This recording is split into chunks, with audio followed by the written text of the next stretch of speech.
فرمودن که ممکنه کسی بگه آقا من اصلا قانون اساسی و قانون شما رو قبول ندارم، بله، اصلا اسلام رو قبول ندارم.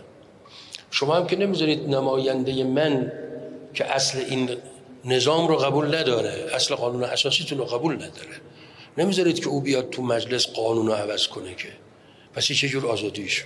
یک کشور در جهان نشان بدهید که اجازه بده مخالفین قانون اساسیش بیان داخل حاکمیت. اسم ببرید. خود برادر عزیزمون که سوال مطرح کردن، یک کشور اسم ببر. خب نه که شما نمیدونی، اصلا چنین کشوری وجود نداره. یعنی هیچ کشوری در جهان اجازه نمیده کسانی که اصل اون نظام را قبول ندارن و قانون اساسیش رو قبول ندارن بیان منتخب بشن به عنوان وزیر، وکیل، استاندار، رئیس جمهور، قاضی، بیان تو اون حکومتی که قبولش ندارن. دقت کردید؟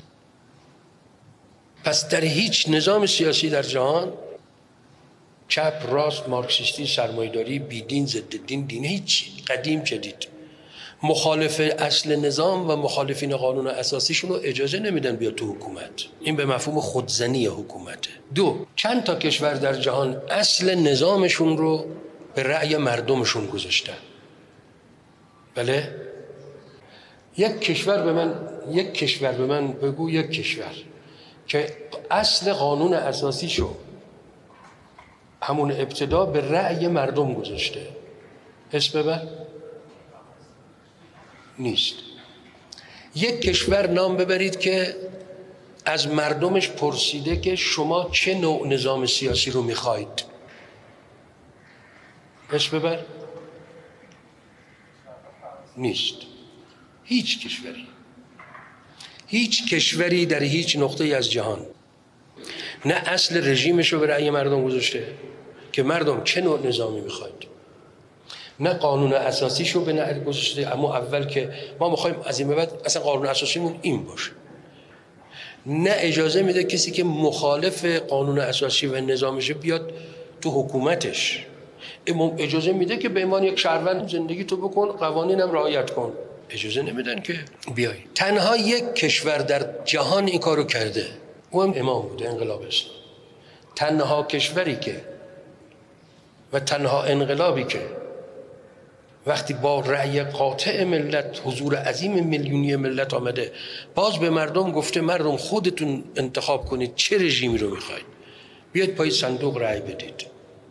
فقط و فقط انقلاب اسلامی بود. بعد به مردم گفته نماینده هاتون رو تعیین کنید برن قانون اساسی براتون بنویسن.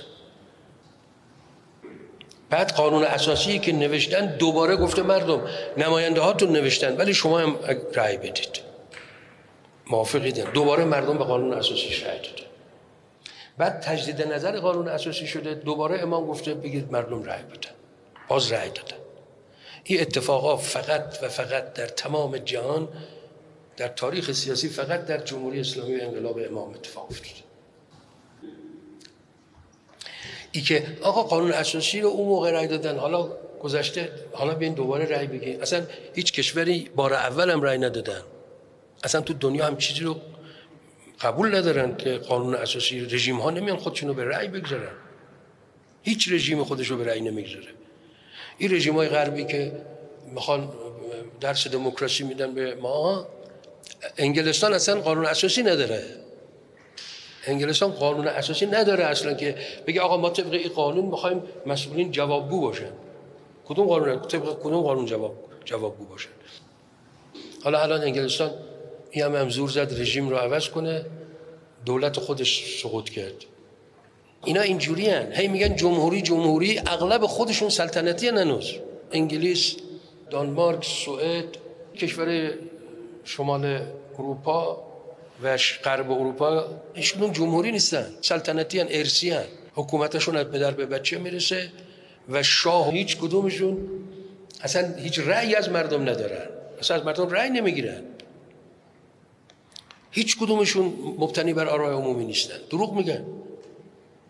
امریکا و فرانسه مدعی جمهوریتن. آمریکا قانون اساسیش رو به رأی مردمش نگذاشته حتی یک بار. آمریکا پدر قانون اساسی های مدرن، میگن بقیه از آمریکا اینا یاد گرفته. آمریکا قانون اساسیش رو حتی بار اول هم به رأی ملت نگذاشته. چند تا ایالت یه عده‌ای رو آوردن از چند تا ایالت. رئیس جمهور امریکا همه الان هم با رأی مستقیم مردم انتخاب نمیشه. فرانسه که انقلاب فرانسه میگن پدر جمهوریت و دموکراسی است، بعد انقلاب اصلا انتخاباتی برگزار نکرد، اصلا قانون اساسی به رأی مردم نگذاشت. 4 بار جمهوری شد سلطنتی، برگشت رفت جمهوری اول، جمهوری 2، 3، 4، بعدم فراماسونرها حاکم شدن برش تا طبقه اول حاکمیت تا همین الان.